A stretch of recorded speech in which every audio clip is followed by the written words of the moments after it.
ভাই রে ভাই, আজকাল সবাই দেখি অটমে সবকিছু দিয়ে শেষ করে ফেললো, আর আমি এদিকে আবাল পাবলিক কিছুই দিতে পারি নাই। আসসালামু আলাইকুম সবাইকে। সবাই কেমন আছেন? আশা করি সবাই ভালো আছেন অ্যান্ড সবাইকে ভালো থাকতে হবে, আই প্রে দ্যাট।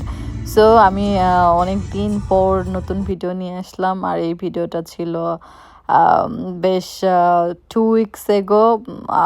আমার নরওয়েতে অটম শুরু হয়ে গিয়েছিল সেই সময়। এখনও অটম আছে, বাট গাছের পাতাগুলো হলুদ হয়ে লাল হয়ে এখন ঝরে পড়ছে বৃষ্টিতে। আর আমার এখন মনে হচ্ছে আমি তো কিছুদিন আগে ঘুরতে গিয়েছিলাম, সো ভিডিওগুলো ছাড়ি। সো আশা করি সবাই তো ভালোই আছেন, বাট আমি ভালো নেই কারণ আমি বাংলাদেশ থেকে ঘুরে আসার পর আমি অসুস্থ হয়ে গিয়েছি। আর এই তো দেখতে পাচ্ছেন আশেপাশে পাহাড়, সমুদ্র, গাড়ি বাড়ি, এইসবের সৌন্দর্য আমি সবাইকে দেখাইতে পারি না, জন্য আমার আরও মন খারাপ হয়। বাট এখন আসলে ট্রাই করছি আবারও। আমি আসলে 2 দিন ট্রাই করি, এরপর 3 দিন অফ হয়ে যায়। বাট সত্যি কথা বলতে আমি একটু অসুস্থ ছিলাম, যে কারণে আসলে ভিডিও ছাড়া হয় নাই। আর ভিডিও করার ইচ্ছেও হয় নাই। আর আমার কথা বলতে ইদানিং খুব কষ্ট হয়, বিকজ আমি অসুস্থ, যে কারণে আসলে এগুলো করি না। আমার একটু টনসিলের প্রবলেম হয়েছে। সো সবাই আমার জন্য দোয়া করবেন। সো নরওয়ে থেকে আমি বলছি আবারও।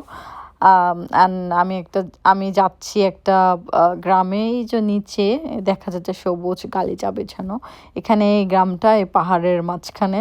সো সবাই যারা আমার ভিডিও দেখেন জানেন, নরওয়েতে আসলে পাহাড় সমুদ্র ছাড়া আর কিছুই নেই। এটাই আসলে নরওয়ের সৌন্দর্য। আম, এই সৌন্দর্য আসলে চোখে না দেখলে আসলে ভিডিওতে বোঝা যায় না।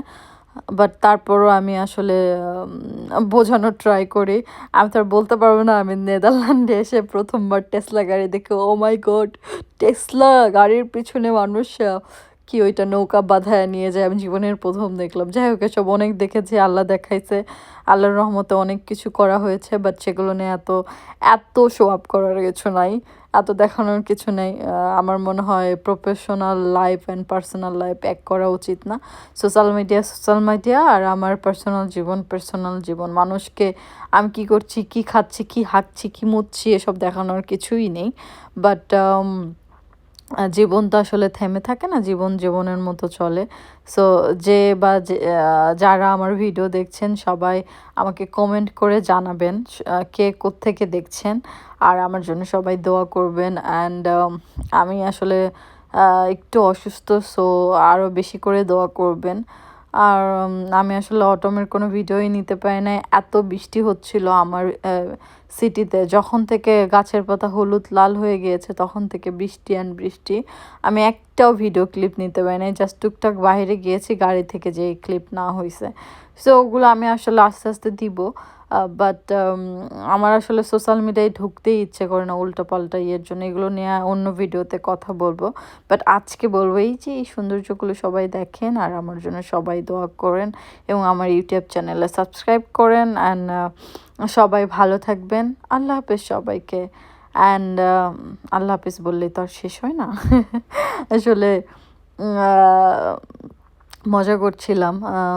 আমি আসলে বলতে চাচ্ছিলাম, এই যে দেখেন পাহাড়, সমুদ্র, ব্রিজ, এসবের যে প্রশান্তি, সেটা আসলে কারোর সঙ্গে ঝগড়া করে বা কারো পিছনে লেগে থেকে প্রশান্তি পাওয়া যায় না। আসলে এসব নেচার দেখে প্রশান্তি পেতে হয়। আমি তো পাই ভাই, আমি তো নেচার পাগল মানুষ। আমি হুটহাট এখানে চলে যাই, হুটহাট এটা করি, আমার জীবন আসলে হুটহাট সব করে ফেলি। আমি আসলে আগে পিছিয়ে ভাবতে পারি না, এত মানুষকে দেখাইতে পারি না, এবং এত ছবিও শেয়ার করতে পারি না। আমি এসব পছন্দই করি না খুব বেশি একটা। আমি জাস্ট আমার মতো একটু থাকতে পছন্দ করি। সো যারা যারা আমার মতো থাকতে পছন্দ করেন তারা আপনাদের মতোই থাকেন, আমি দোয়া করি, এবং আমার জন্য সবাই দোয়া করবেন। আল্লাহ হাফেজ, শেষবারের মতো নাও। আল্লাহ হাফেজ।